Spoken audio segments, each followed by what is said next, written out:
In her social media photos, there is nothing that would cause alarm. A sweet smile, selfies with friends, a trip to the sea, a birthday with cake and balloons, a close-up of a manicure.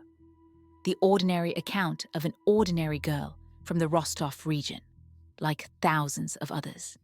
And yet this same girl, Victoria Tarverdieva, 26 years old at the time of her arrest, raised in Aksai, a suburb of Rostov-on-Don, will receive 25 years of imprisonment. The maximum sentence a woman can receive in Russia. 30 proven episodes. Not thefts, not frauds. 30 tragic finales. When the sentence was read out, it took several hours. The list of victims occupied pages, and among them were police officers, entire families, and the youngest family members, who were only a few years old.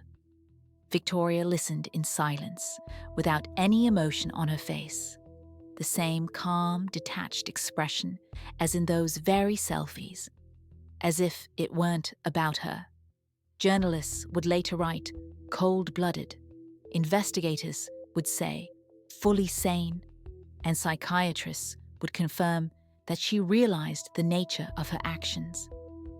But not a single examination would answer the main question. How did the girl from these photographs, with the balloons and cake, with the sweet smile in the mirror, become who she became?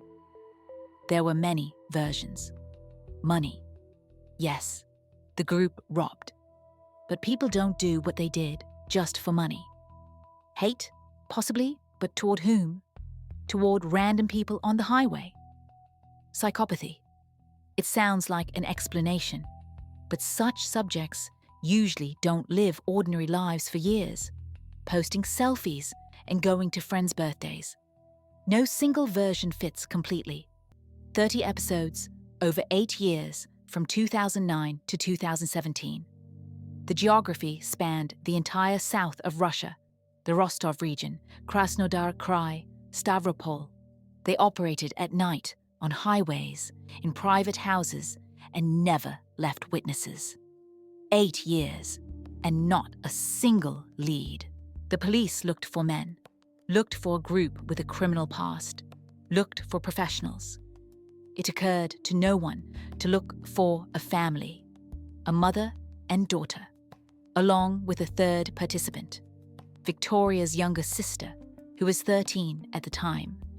And so, to understand who Victoria became, one first needs to know who her mother was. Inessa Tarverdieva, 54 years old at the time of her arrest. Her appearance was like thousands of women her age in the southern regions. Dyed hair, a tired face, a slightly stout figure. The kind of person you see at the market, in line at the clinic, on a bench by the entrance. Your gaze slides past, with nothing to catch onto. And yet, during the interrogation after her arrest, no remorse, no fear. Only anger that they were caught, and a phrase that all the federal channels would later quote. It's a pity it was so few. We should have eliminated more law enforcement officers.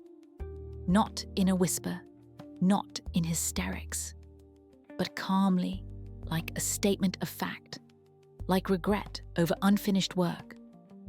The investigators who handled this case would later say they hadn't seen anything like it in 20 years of practice.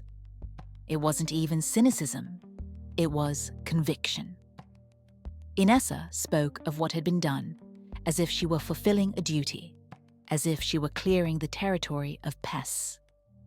The Rostov region and Stavropol Krai were the main zones. Night highways, private houses in the suburbs, lonely travelers and families who were unlucky enough to be in the wrong place at the wrong time. Journalists called them the Amazon Gang because the leader was a woman and because they didn't fit into any templates. Inessa didn't just lead. She built an entire system. She planned, chose targets, distributed roles, and controlled every stage. And, as would later be revealed, She personally participated in most of the episodes. She didn't command from afar. She was there and did everything with her own hands. During a search of her home, a whole arsenal was found. Pistols, sawn-off shotguns, knives. Everything was stored neatly, in a businesslike manner, the way others store winter preserves. Neighbors would later say she was a normal woman. She said hello, kept her garden in order, had no oddities, no conflicts. A quiet family of 4. Inessa, the head, Victoria, the eldest daughter, the younger daughter, who was 16 at the time of the arrest, and one more person, a man, Inessa's partner, Victoria's stepfather. His name was Roman Podkopaev. And the story of his appearance in this family is the first key to understanding what happened behind closed doors. Because Roman didn't just appear in Inessa's life, he appeared after the first husband, Victoria's father, disappeared. And he didn't disappear on his own. Roman Podkopaev, 47 years old at the time of arrest, a past criminal record, worked as a driver, physically strong and laconic. In the early 90s, he lived in the same village as the Taverdiev family, knew Inessa, and knew her husband Sergei, Victoria's father. Exactly what happened between them is not known for certain. A conflict, maybe domestic, maybe over Inessa. The investigation never established a motive with full certainty, but they established something else. In 1992, Sergei Taverdiev disappeared. Victoria was 3 years old at the time. Officially, he was missing, and no traces were ever found. The case stalled, and in the 90s, there were thousands of such cases, so they didn't look for long. Podkopaev was a witness then, gave testimony. I don't know anything. I didn't see anything, and they let him go. And then, a year later, he moved into Inessa's house. A year after that, they got married, and Podkopaev became Victoria's official stepfather. This means Victoria grew up from the age of 3 in a house with the man who was the cause of her father's disappearance. This would only come to light at the trial, more than 20 years later. Podkopaev himself confessed during the investigation of the group's case, apparently realizing he had nothing left to lose, and the sentence for the old crime would be swallowed up by the new episodes anyway. But the question remains, did Inessa know back then, in 92? The investigation believes she did. Perhaps she knew in advance. Perhaps she was involved. There is no direct evidence, but there is enough circumstantial evidence for the picture to fall into place. A woman marries the one who caused her husband's disappearance. Not 5 years later, not 10, 1 year later. She moves in with him, gives birth to a second daughter with him, and she remains silent. She stays silent for 20 years. Victoria learned the truth about her father, but exactly when is unknown. At the trial, she didn't speak about it. And she told the investigators nothing. She closed off. The only thing she said was, "I knew." 2 words, without explanation, without emotion. She ate at the same table with this man, called him by his name, grew up in this house from the age of 3 to 26. What was happening inside her all those years is unknown. The psychiatric examination revealed no abnormalities.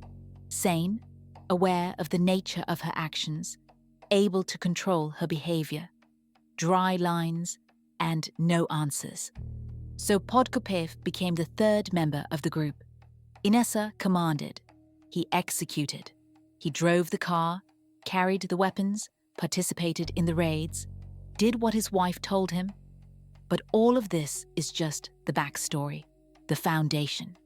And to understand the scale of what this family was doing, one must look at their deeds, at the years of activity, at the list that investigators would spend months compiling.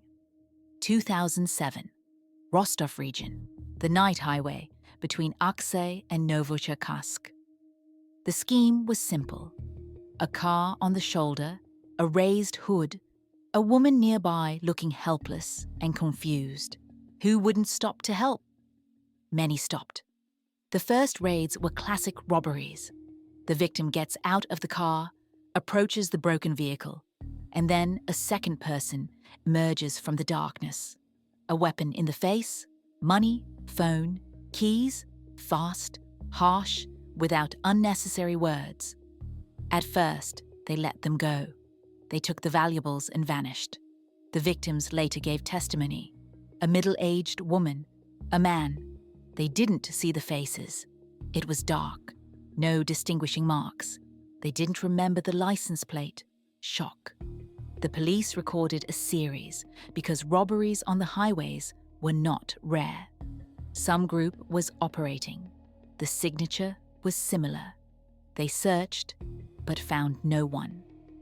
And then the signature changed.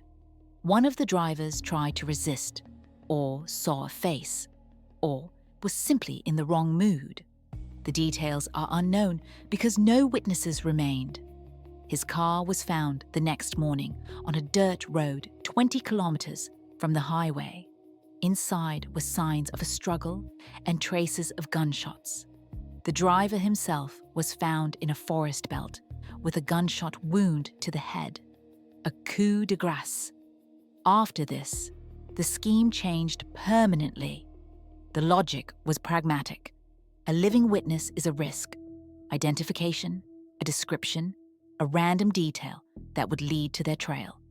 And one who is gone is silence.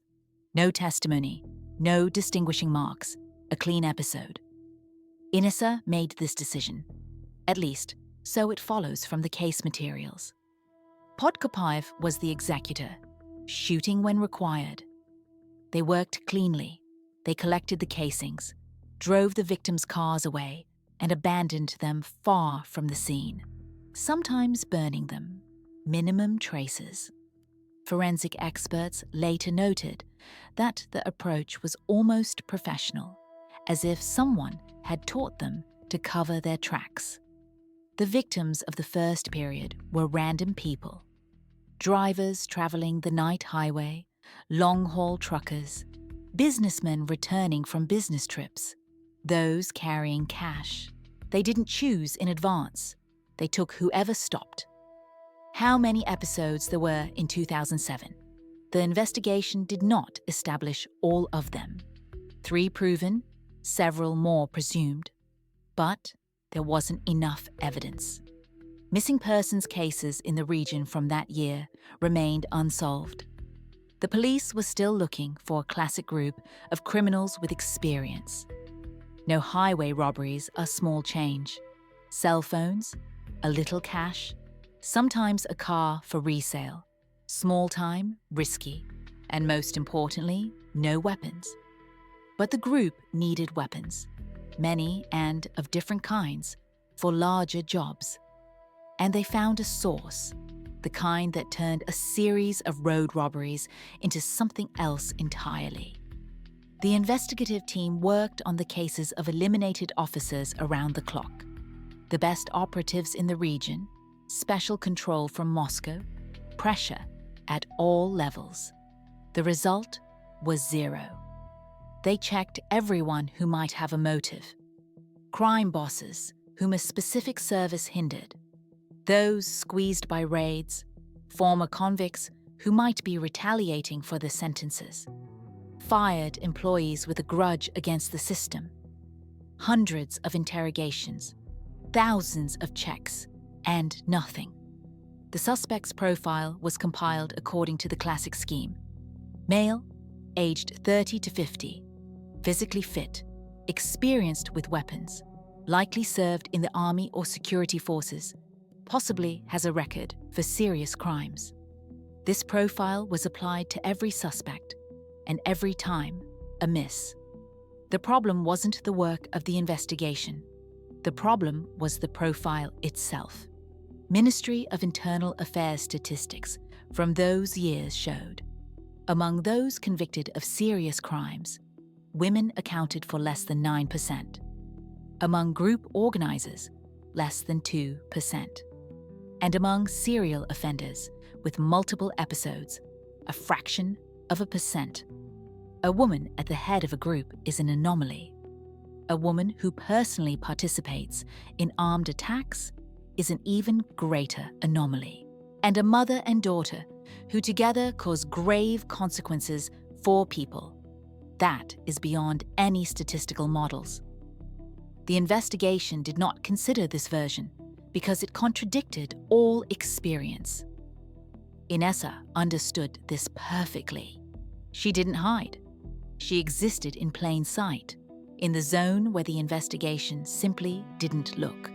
A housewife, mother of 2 daughters, living in a private house in the suburbs, working on the plot, going to the store, chatting with neighbors. Who would check her for involvement in the elimination of patrolmen? Twice the investigation came close. Once, a witness saw a vehicle similar to the one Podkopiev had. They checked. The car was clean. The owner an ordinary worker with an ordinary family. They let him go. The second time, an anonymous caller to the hotline said they saw something strange. A woman with a weapon getting out of a car on the highway at night. It was dismissed as a prank call or drunken rambling. It wasn't followed up on. Both times, the group remained invisible. Not because they covered their tracks better than others, but because their very nature did not fit into the worldview of those searching. Years of impunity, dozens of episodes, officers, drivers, random people, and not one real lead. Autumn 2009, the first raid on a private house. Before that, they worked on the highways. The scheme was polished, the risks understood. No, the highways gave random victims and random sums, and sometimes nothing at all, neither money nor valuables. And so Inessa decided it was time to change the format. Private houses in the suburbs were a different matter entirely. People with wealth live there. There is something to take. And most importantly, you can work there without haste. The first target was the family of an entrepreneur near Rostov. They chose by indirect signs: a good fence, 2 cars in the yard, neighbors' rumors about a strong master, several days of observation. When they leave, when they return, is there a dog? Is there an alarm? They entered at night through the back door, picking the lock in a minute. They raised the owner from his bed, a weapon to his head. Where is the money? Where is the gold? Where is the safe? He spoke immediately, gave everything, didn't resist, and asked for only one thing: don't touch the family. They didn't listen to him. After this episode, the group moved to a new level. Houses became the main target. The highways remained for warm-ups, for small amounts, but the main income now came from raids on residential homes. And something new appeared: prolonged coercion to obtain information. Not all victims gave up valuables immediately. Someone hid a stash. Someone hoped it would blow over. Someone just went into a stupor and couldn't speak. Inessa didn't wait. If a person was silent, they were forced to speak. The methods were simple and effective, and the details remained in the case files, on the pages of testimony that investigators read in silence. Then they cleaned up. Everyone. This became a rule without exception. It didn't matter if the person resisted or not. Didn't matter if they saw faces or were blindfolded. Didn't matter if they begged for mercy or remained silent. The outcome was always the same. 2010, 4 major episodes. 2011, 6. The frequency grew. The group worked more confidently, and the fear of being caught was dulled. They grew bold. Once they left a house 40 minutes after the raid began, although they used to finish in 15. Once they returned to a location a week later, to take what they hadn't found the first time. Once they left a note, just a sheet of paper with a cross drawn on it. Why? It's unknown. Maybe a mark, maybe a taunt. But the group was already preparing the next step, the one after which the concept of particularly grave consequences would cease to mean anything. There was one day, one address, one raid that would show what this family was truly capable of. The day they crossed the line, after which there is no return. The day the youngest were harmed, those who should not have been touched under any circumstances. November 2010, the M4 highway, a section between Rostov and Krasnodar. Night, temperature around 0, light traffic. A weekday, a late hour. A silver Toyota was heading toward Krasnodar. A man was at the wheel, his wife beside him, 2 younger family members in the back seat. They were returning from relatives. They were about 100 kilometers from home. And then on the shoulder, a familiar sight. A car with a raised hood, a woman nearby. The driver of the Toyota slowed down and stopped. He didn't know that he had just signed the tragic end of his entire family. Dmitry Chudakov, 36 years old, a Sabra officer, combat experience, tours of duty in the Caucasus, a man trained to react to threats. But that night, he wasn't on duty. He was a father, driving his family home. The group didn't know who they had stopped, didn't check, didn't choose. Just a car that slowed down. Just people who got out to help. When Chudakov realized what was happening, it was too late.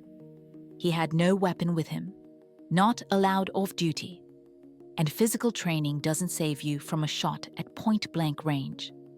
What happened next was reconstructed from traces, and the testimony the group would give 3 years later in court. Chudakov was shot first. He tried to shield his family with his body, but didn't have time. Several shots, and he fell beside the car. His wife, Irina, 33 years old, worked at a kindergarten. She jumped out of the car when she heard the shots. She didn't try to run. She rushed to her husband or to the back seat. Accounts differ. She was stopped halfway. 2 remained in the back seat. The elder was 10, the younger 4. They didn't run anywhere because there was nowhere to run. Night, highway, field all around, and people with weapons who had just caused grave consequences for their parents. The group didn't stop. They left no witnesses.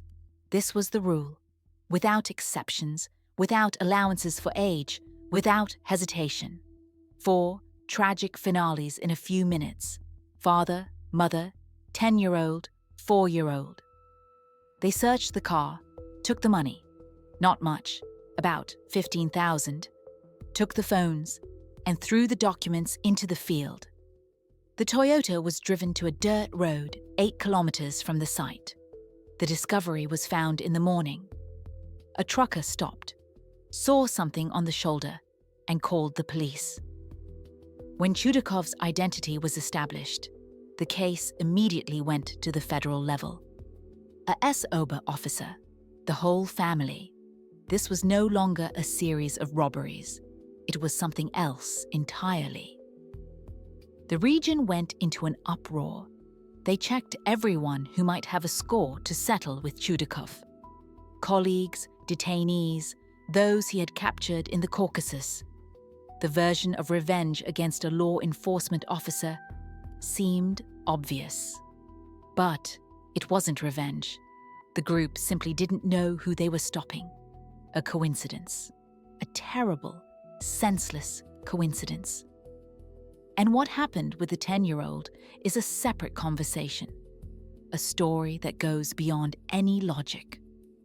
Forensic scientists worked on the scene until evening, recording traces, collecting casings, drawing up a diagram. 3 of the 4, gunshot wounds. Fast, a few shots for each, the group's standard signature. No extra time, no extra actions. But with the 10-year-old, it was different. 40 wounds from a cold weapon? The expert who conducted the examination would later say that in his entire career, he hadn't seen anything like it. Not because of the wounds themselves, he had seen worse. Because it was a 10-year-old and because it made absolutely no sense. There were firearms and there was ammunition. To fire a shot takes a second. That's what they did with the other 3. Why was it different with her? Version 1. They ran out of ammo. Checked.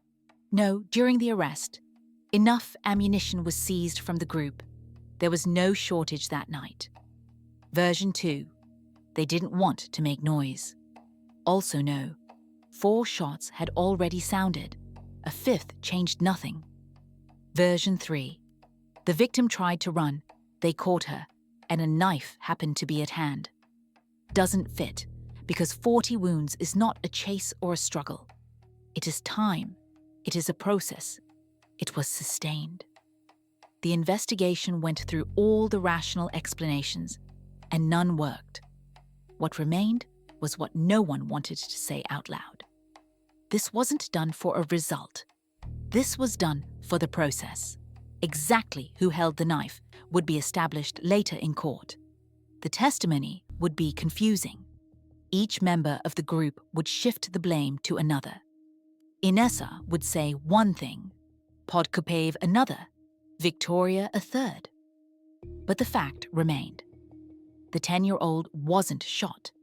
She was inflicted with multiple wounds by a cold weapon for a long time, 40 times.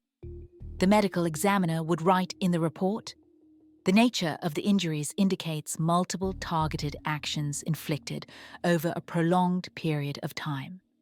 The dry language of the protocol, and behind it, what is impossible to describe. The investigative team worked in silence after this episode.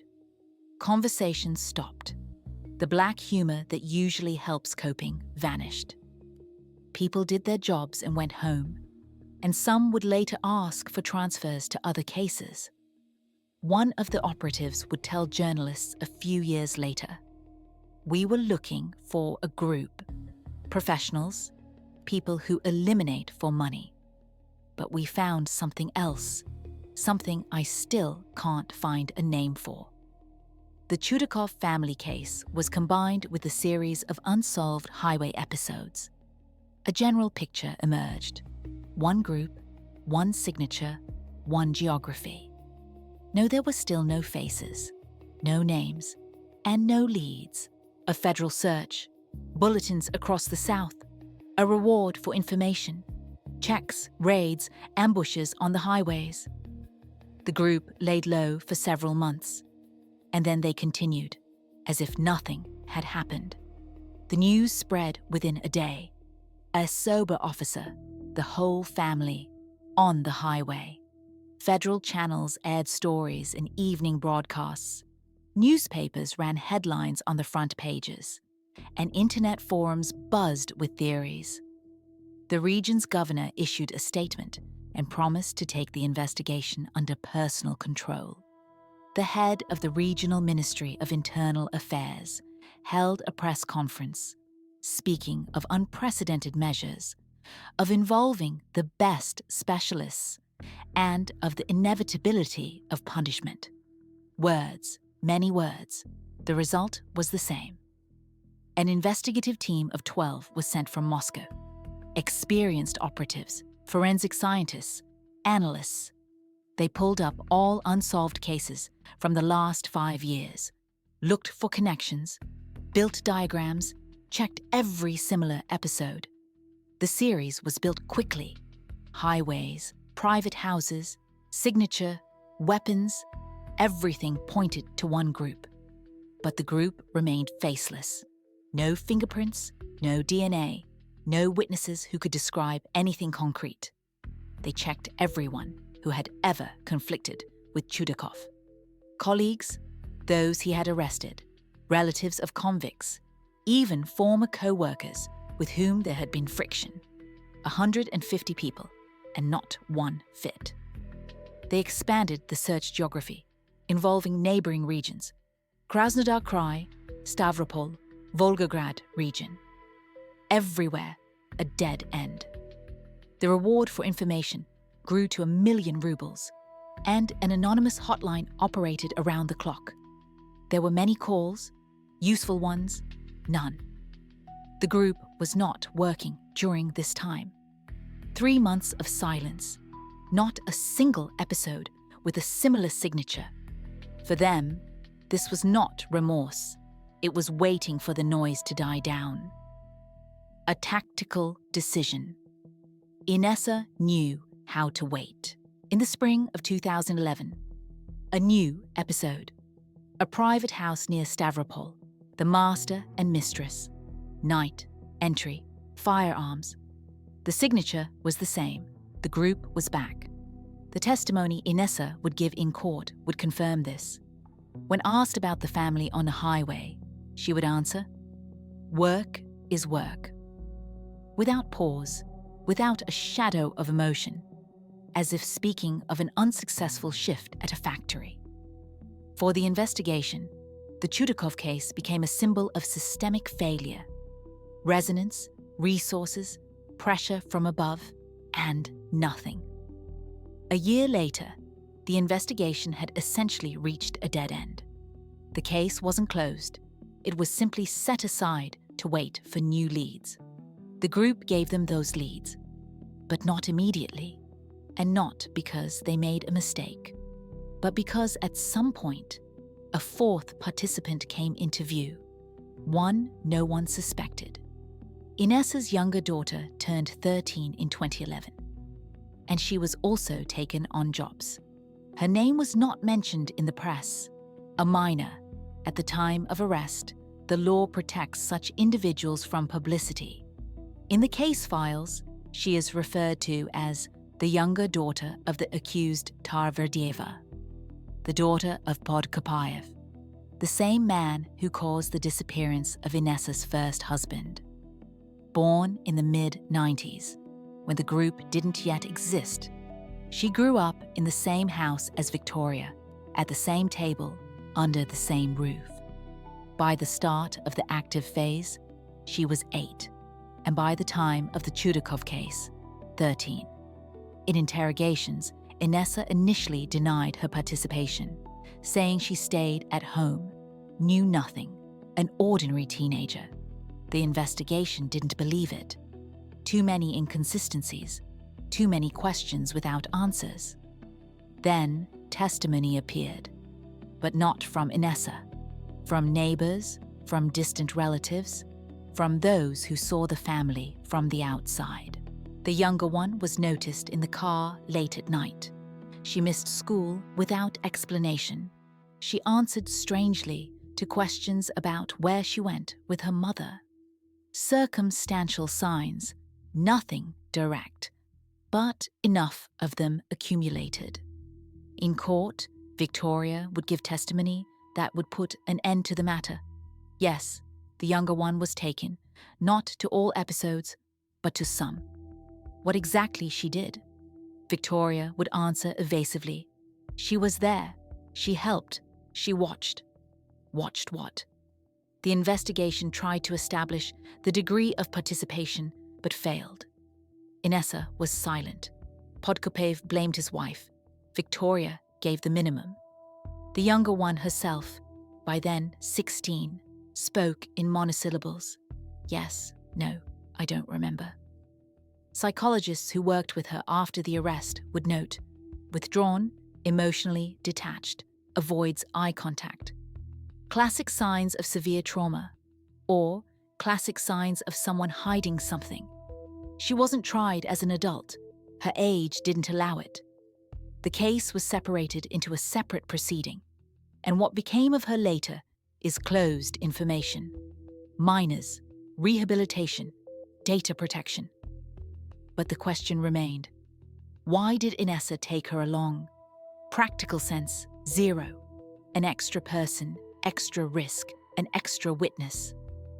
A 13-year-old couldn't hold a weapon like an adult, couldn't drive a car, couldn't perform tasks requiring strength or experience. The only explanation the investigation would offer?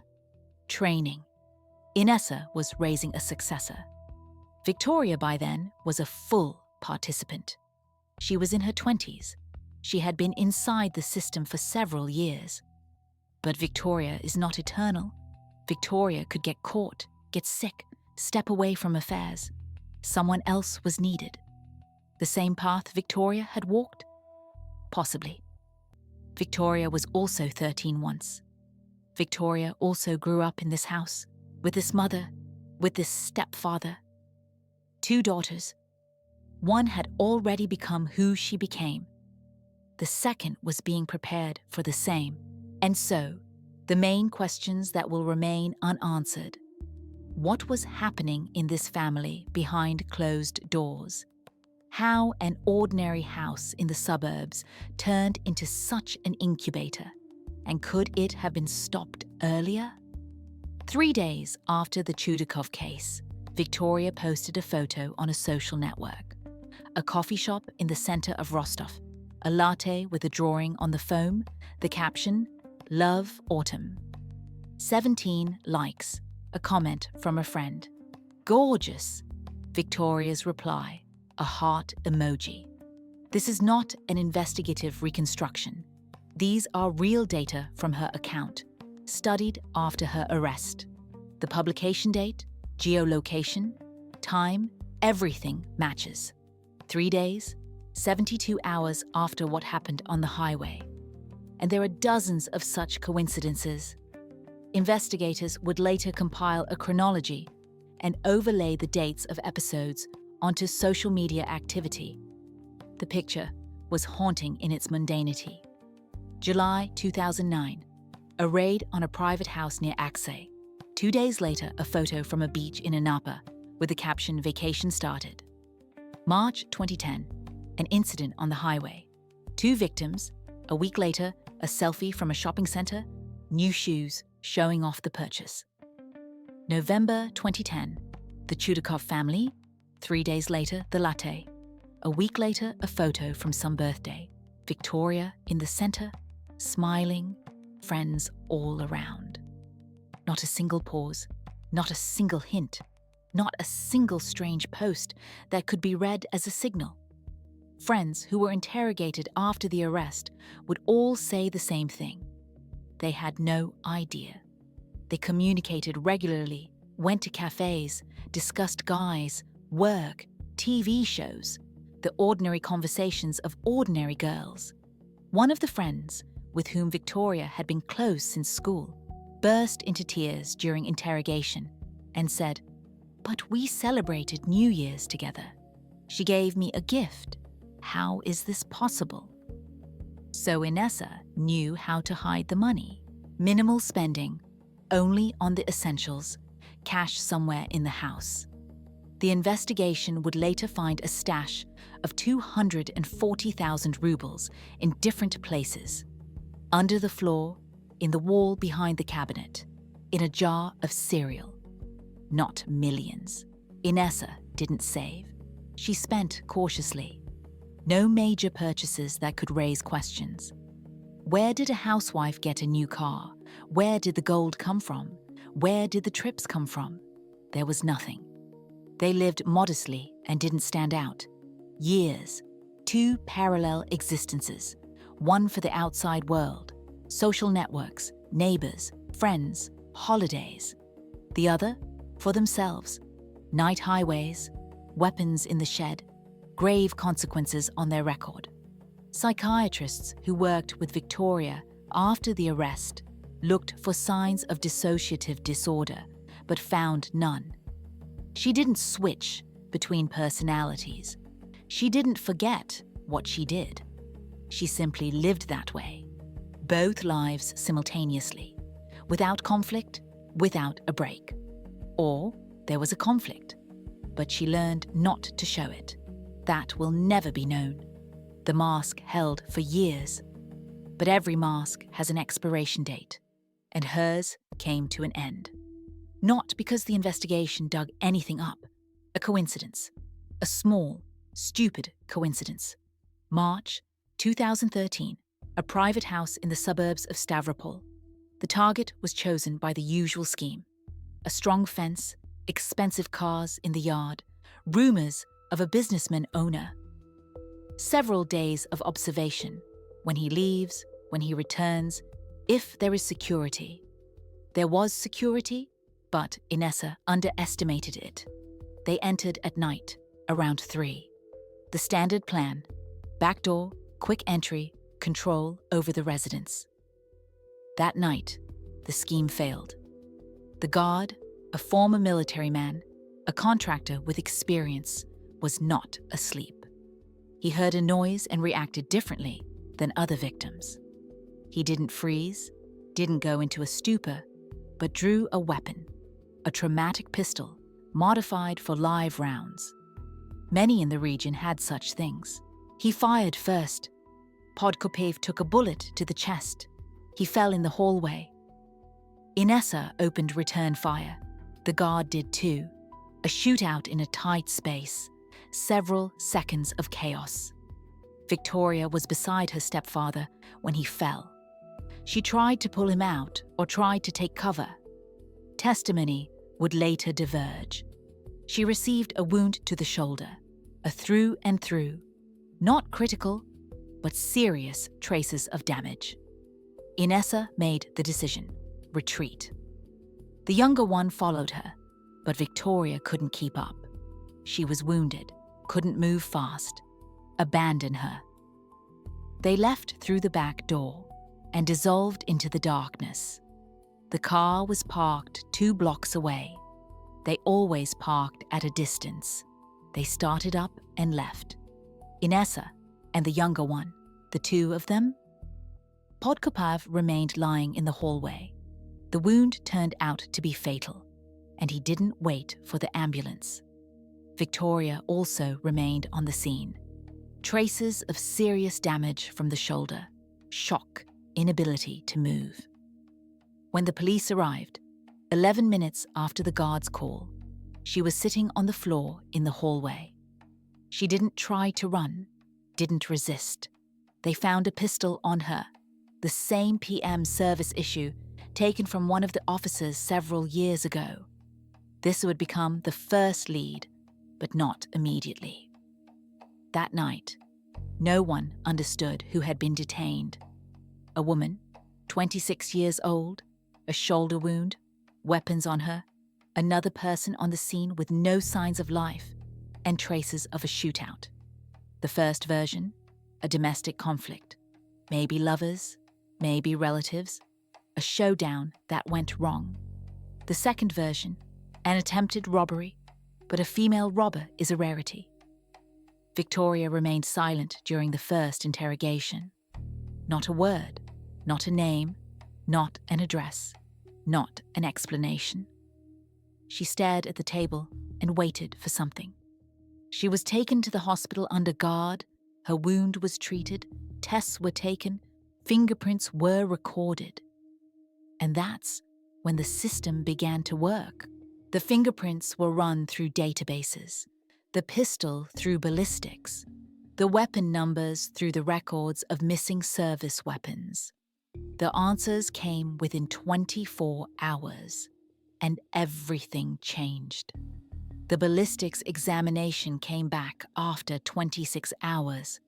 The pistol seized from the detainee turned out to be a service PM registered to a traffic police officer who had suffered grave consequences in 2008 near Rostov. An unsolved case, a series. The investigator who received the result later said that, at first, he didn't believe it and rechecked the numbers. A 100% match. The weapon they had been looking for 5 years was found in the hands of a 26-year-old woman from Aksay. And then a chain reaction began. They pulled up all unsolved cases with a similar signature: highways, private houses, firearms, southern Russia, the period from 2007 to 2013. They began to overlay them, and ballistics matched for 3 more episodes. The same weapon, the same barrels. Simultaneously, they worked the fingerprints.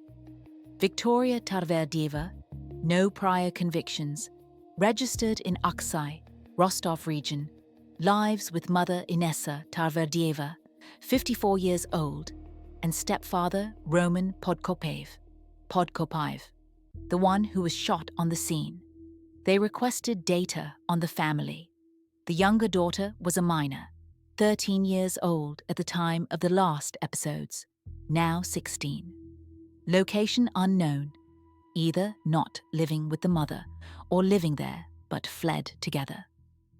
The team went to the address in Aksay. The house was empty. Inessa and the younger one had vanished on the night of the raid and had not returned. Neighbors saw the car around 4 in the morning. They left with bags, and no one had been seen since. The search of the house took 2 days. In the house, they also found records.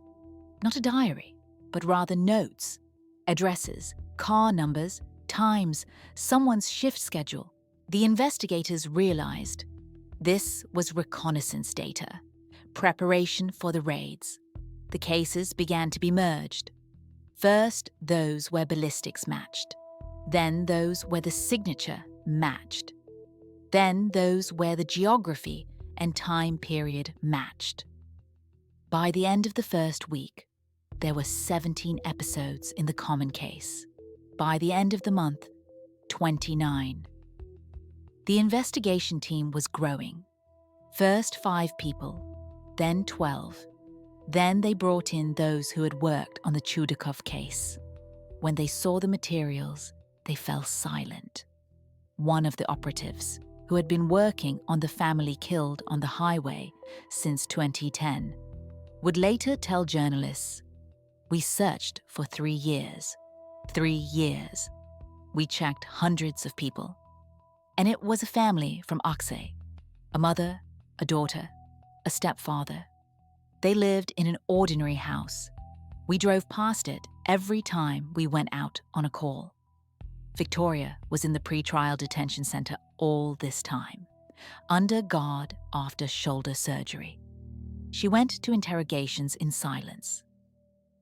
For the first 2 weeks, she didn't say a word. Then she started talking, but not about what the investigators wanted. Inessa was still at large, somewhere in the country, with her younger daughter.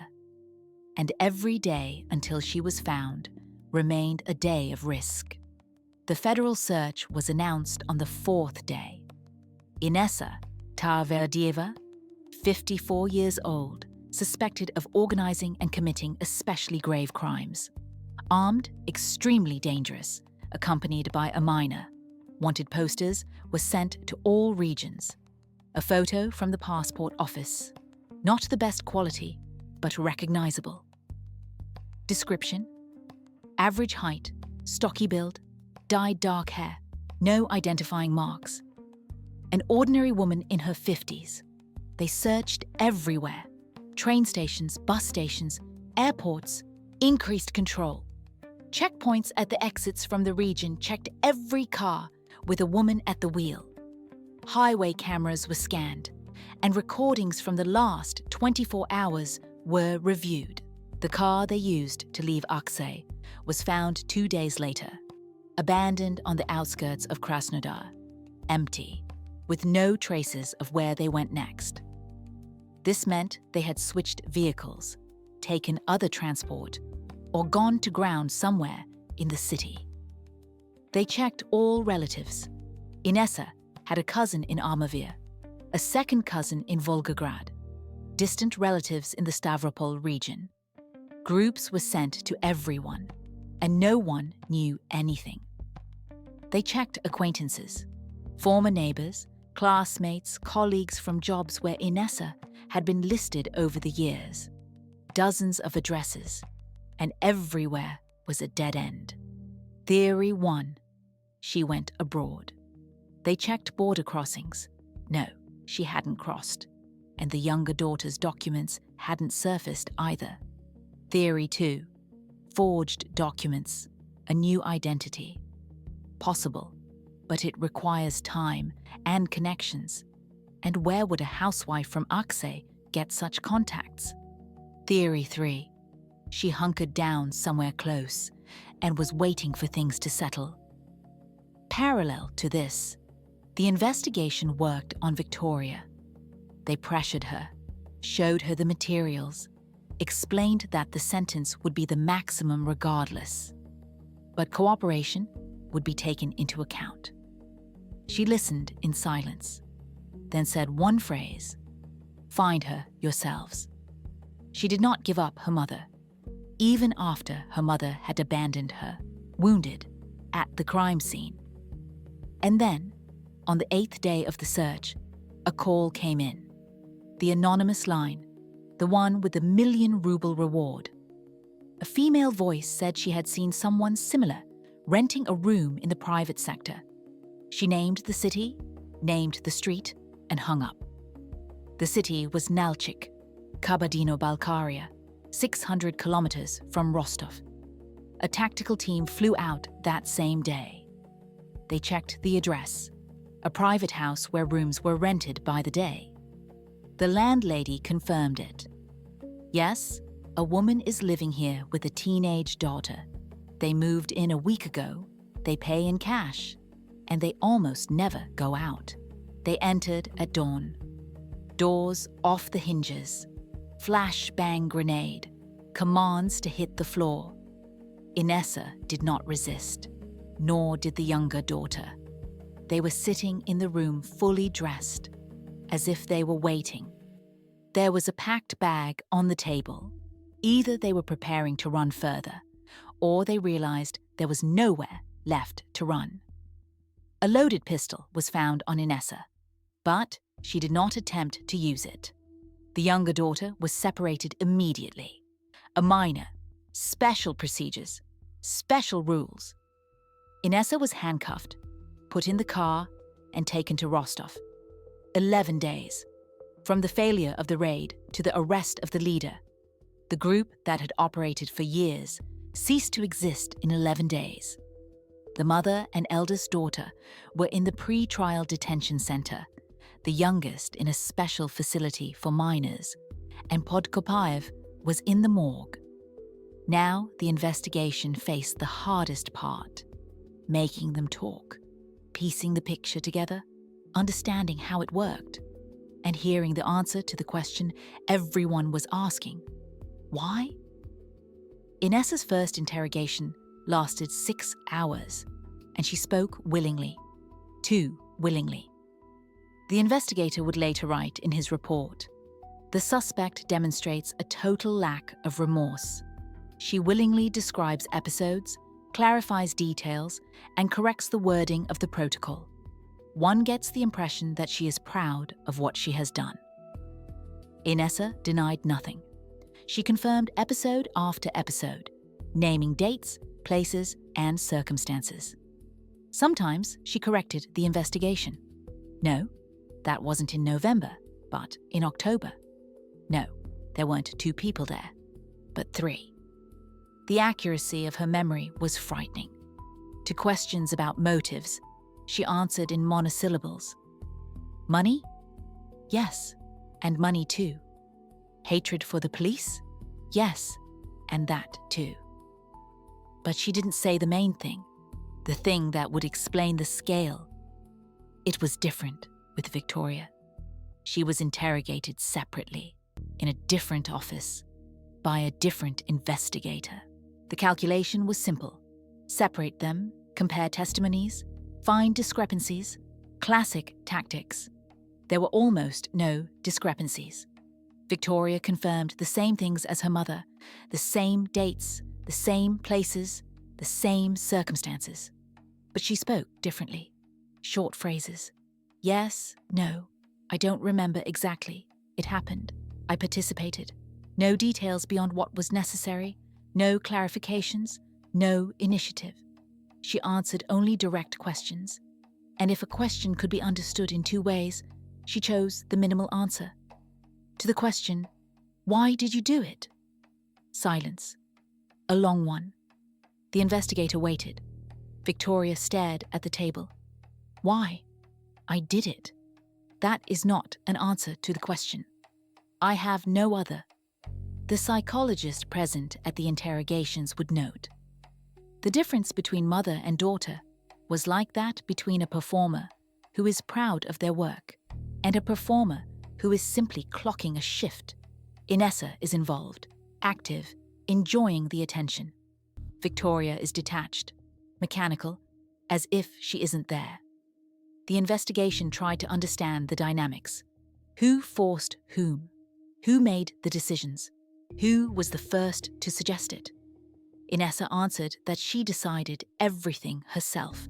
Her daughter helped voluntarily, no coercion. Victoria said her mother decided. She carried it out, and she remained silent on the question of voluntariness. A contradiction? Not exactly. Rather, two views of the same thing. Inessa saw a team of like-minded people. Victoria saw something else, but she wouldn't say what exactly. The interrogation protocols took up hundreds of pages. Facts established, episodes confirmed, roles assigned, everything needed for an indictment was gathered.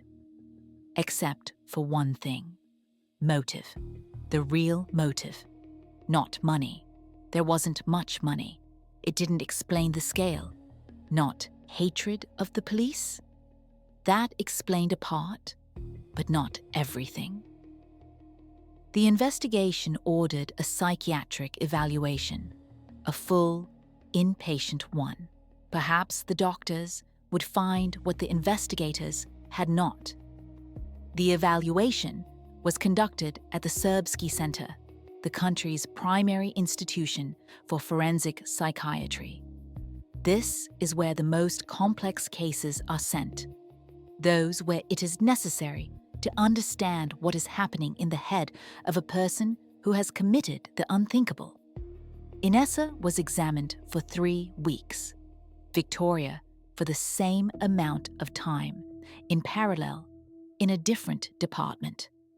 A full complex. Interviews with psychiatrists, psychological testing, observation, biographical analysis, study of the case materials. The commission consisted of 5 specialists with decades of experience. They had seen serial offenders, people with severe pathologies, those who committed things that the average person couldn't fathom. They thought they were hard to surprise. The conclusion for both: sane, aware of the factual nature of their actions, able to control them. No mental disorders excluding sanity were identified. The investigation had expected something else. It expected diagnoses: psychopathy, sociopathy, dissociative disorder, anything. Just to have a frame to fit the events into. Just to be able to say they were sick. And that's why. No frame appeared. One of the experts who worked with Inessa later gave an interview anonymously. Medical ethics, but journalists found a way. He said, "We were looking for pathology, signs of personality disorder, signs of impaired empathy, something that would explain the scale. We didn't find it. From a clinical point of view, we were looking at a woman within the norm, harsh, dominant, with pronounced antisocial traits. But that's not a diagnosis. That's character. Character. Not a disease. Not a glitch in the head.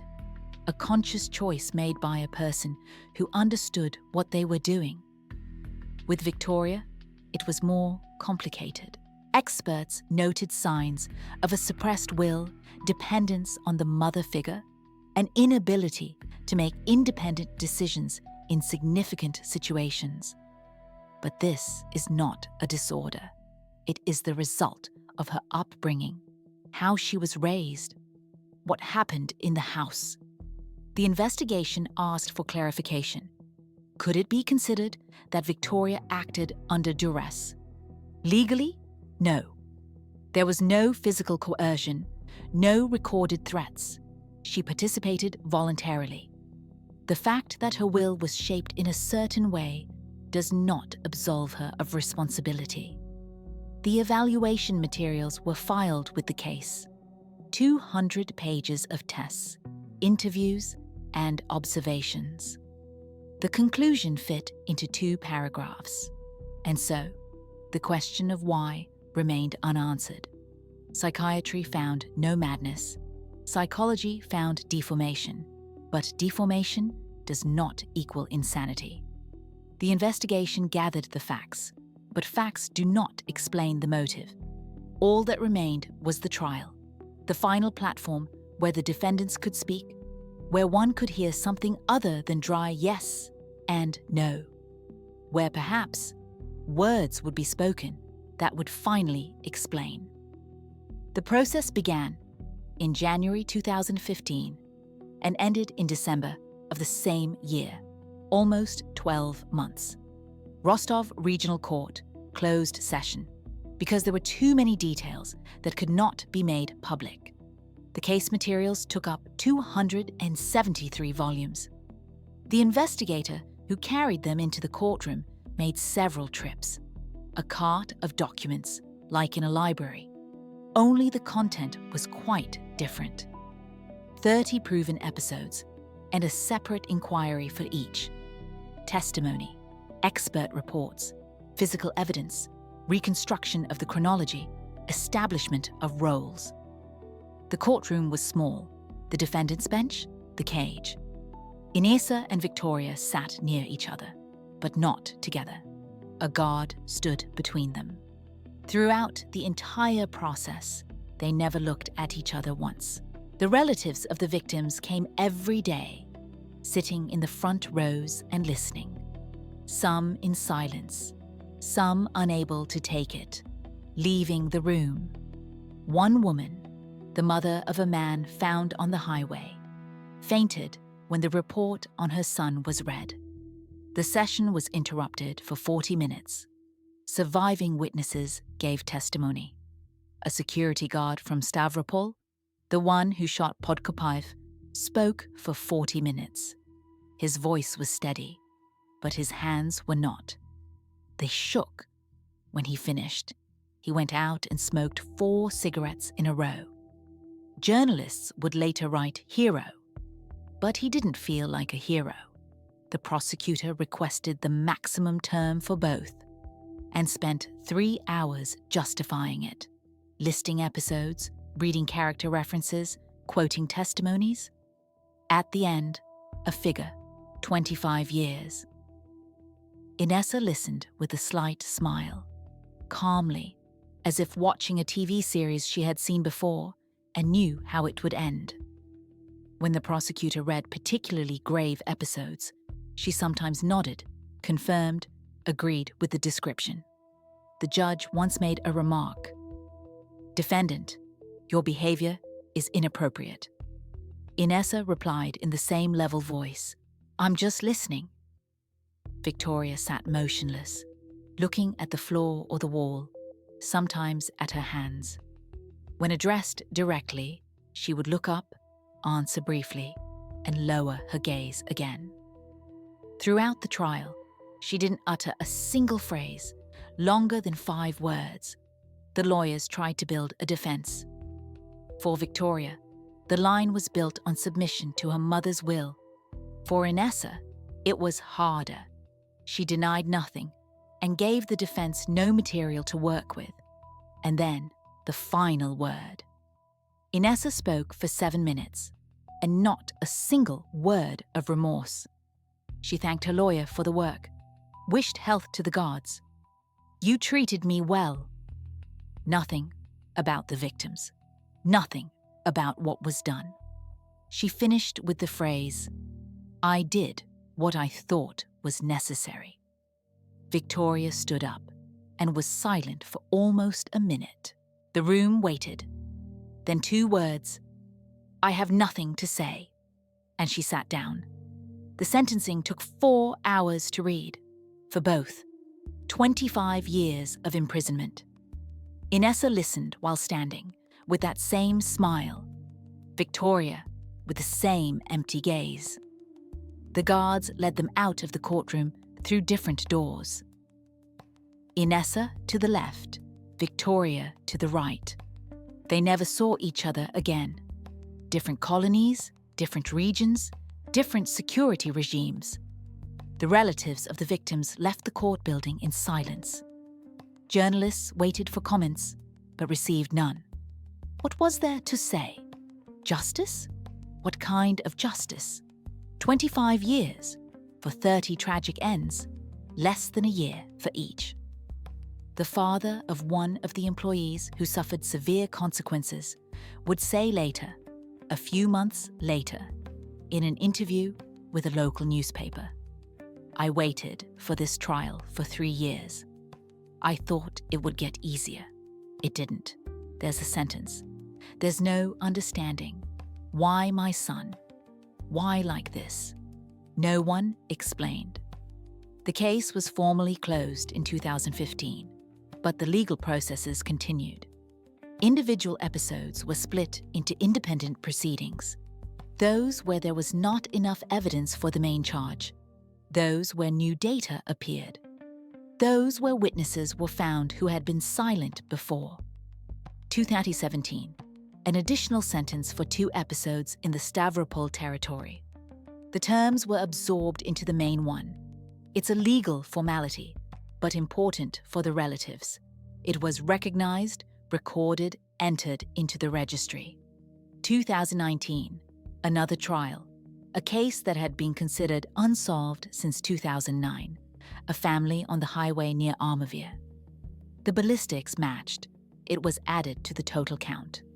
2021, a review of one of the earlier episodes. A mistake was found in the classification. It was corrected. The term did not change. 2023, the final trial, the formal closure. Every episode that could be proven was proven. Every sentence that could be assigned was assigned. The case of the Tarverdieva group is officially complete. 8 years of court proceedings.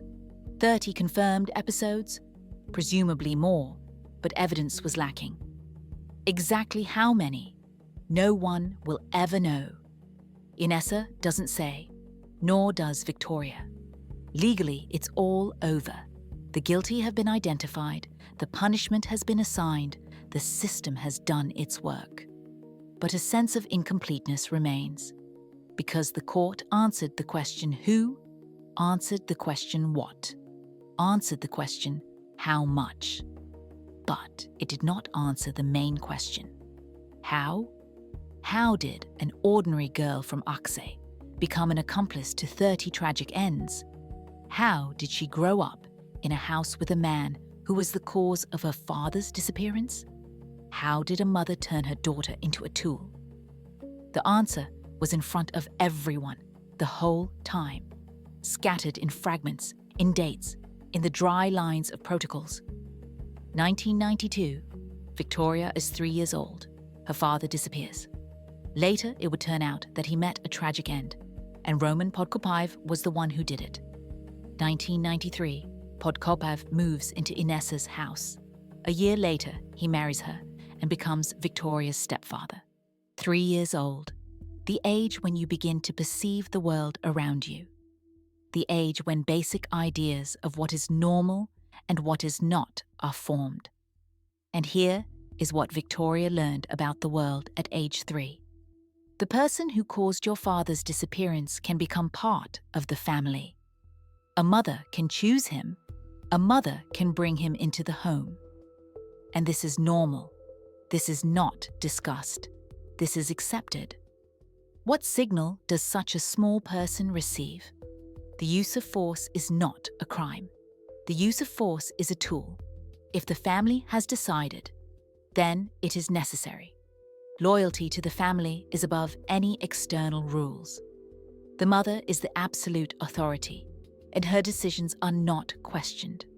So Victoria did not become who she became at 19 when the raids began. She was being formed since she was 3. Every day, every year, at the shared table with the one who made her an orphan, under the roof where this was considered the norm. The question, how did the mother force the adult daughter to do what she did, is the wrong question. It assumes there was an adult daughter with her own system of values that was broken, that was coerced. The right question is different. What choice does a person have who has known no other coordinate system since they were 3? Inessa did not recruit Victoria into the group. She raised her into it. It was not coercion. It was upbringing. 20 years of daily calibration. 20 years of demonstrating how the world works. 20 years of forming a person for whom the boundary between allowed and forbidden lies in a completely different place than for everyone else. Now, the silence during interrogations makes sense. Victoria was not refusing to explain. She did not understand what to explain. For her, there was no gap between being an ordinary girl and a member of the group. There weren't 2 personalities. There was no switching.